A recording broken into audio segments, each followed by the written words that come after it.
Պարոն Օհանյան, երեք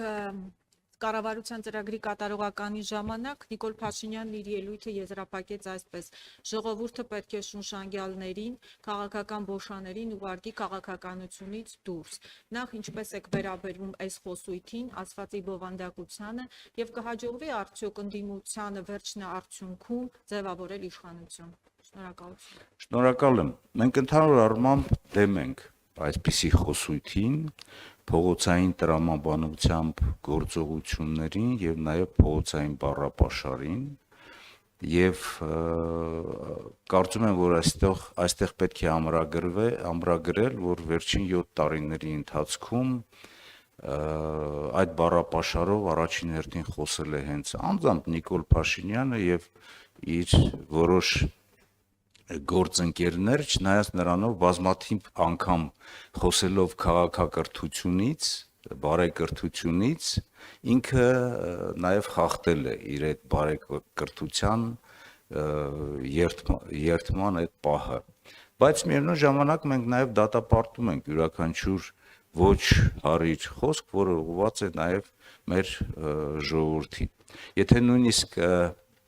կան մարդիկ, որոնք որ այդպիսի տրամաբանությամբ են խոսում, ես գտնում եմ, որ երկրի ղեկավարը պետք է վեր կանգնի այդ ամեն ինչից եւ երկրի ղեկավարը պետք է բացառի այդպիսի խոսույթ, ինքը դատապարտելով, բայց միևնույն ժամանակ չպետք է կրկնի։ Մեր երկրի ղեկավարը Նիկոլ Փաշինյանը ընդհակառակն է իրականացնում այդ փողոցային բառապաշարով ինքը ապացուցում է եւ փաստում է այն, որ մենք երբևիցե մեր նորագույն պատմության ընթացքում չենք ունեցել իշխանություն, չենք ունեցել ղեկավարներ, որոնք որ այդպիսի բառապաշարով են խոսել։ Ինչ վերաբերում է ընտրություններին, ես կարծում եմ, որ այս ընտրություններում ձևավորված է երկու ճակատ, առաջի ճակատում դա իշխանություններն են, երկրորդ ճակատը դա ընդդիմությունն է եւ ընդդիմության ճակատում կան մի քանի դաշինքներ, կան մի քանի բևեռներ, ամեն ինչ պետք է անեն եւ երբ որ մենք վերլուծում ենք, նախ եւ առաջ սոցհարցումները ցույց են տալիս, որ այս իշխանությունների ուղղակի ռեյտինգը իջել է եւ իջնում է, որովհետեւ յուրաքանչյուր նաեւ 3 ազգային ժողովի վերջին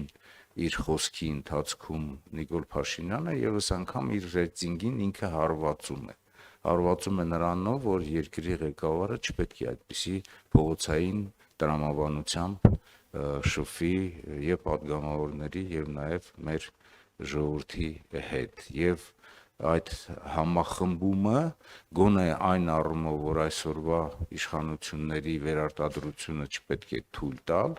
եւ նաեւ հետագայում նրա հետ չպետք է կոալիցիա կազմել, միանշանակ ընդունելի է եւ կարծում եմ, որ հաջողություններ լինելու են։ Մենք ամեն ինչ անելու ենք, որպեսզի ընդդիմության կողմից լինեն հաջողություններ եւ այս իշխանությունների վերարտադրությունը չլինի։